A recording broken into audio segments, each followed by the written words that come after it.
Igbo bụ Igbo mma mmanụ. Anyị abịala ọzọ n'eriri njikọ anyị.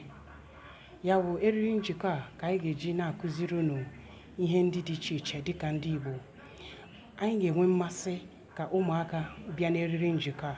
Biko nyerenụ ha aka biko gotenụ akara ikikere n'ikuku. Gotenụ akara ikikere n'ikuku ka unu nwee ike kwe ka ụmụaka bata ebe a. Ihe dị mma ka anyị ga-akụziri ha. Nke a kwesịrị ekwesị ka ha soro n'ime ya.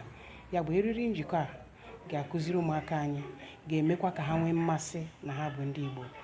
Dịka anyị kwuru n'oge nke gara aga, anyị chọrọ iji ọrịa bịakwutere anyị bụ ọrịa COVID-19 wee kụziere ụmụaka anyị ka a ga-esi ebi ndụ, ka a ga-esi mara ihe gbasara ọrịa ọkwanụ site n'akụkọ ifo ka anyị ga-esi akụzie. Anyị ga-ejikwa abịdị Igbo wee na-akụzie ka o nwee ike deba. Ya wụ anyị ga-agwagodu unu aha anyị kpọrọ ọrịa bịakwutere anyị. Ya wụ ọrịa COVID-19 a. Anyị kpọrọ ya arịa agbake mgbe ekwere. Ebe ọrịa HIV wụ obiri n'aja ọcha, ọrịa COVID-19 bụ arịa agbake mgbe ekwere. Ọ dị egwu. Ya wụ anyị ga-ejikwa ohere a na-eme ka unu mata akụkọ niile ndị na-achị achị jirila ọrịa COVID-19 a kọrọ anyị na nke na-eme na ịma akụkọ ifo nyawo nke eziokwu na nke ashị.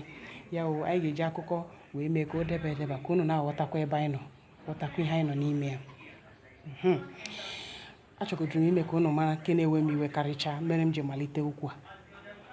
Igbo na-asị onye m kpọrọ bịa rie nri, bịa rirịtụ nri. O nwere ike isi na ọgwụme ehika, mana ọ ihe na-eme n'obodo anyị a. Kedu ka m ga-esi kpọọ mmadụ bata n'ụlọ m dịka onye ọbịa? Ọrụgodu ma ọ bụ nri bịa n'ụlọ m, kedụkwanụ ka ọ ga-esi jee kpọọ ụmụnne ya ka ha bịa soro ebiri n'ụlọ m? O ziri ezi? Ụmụnna ndị dọkịnta nwanụ bịara n'obodo anyị, anyị niile nọ na-asị mba anyị achọọ ha. Unu makwa na ụmụnna ha nọ n'obodo anyị bụ ndị kpọ ha bịa. Akụkọ na egwu ndị na-achị achị si biko na-ajụkwala m ihe gbasara ha, ama m ihe gbasara ha, ọ ụmụnne ha kpọ ha bịa. Obodo anyị achịrị ike. Biko pịa n'aka n'igwe ka anyị bidozie akụkọ a gbasara COVID-19 ka ụmụaka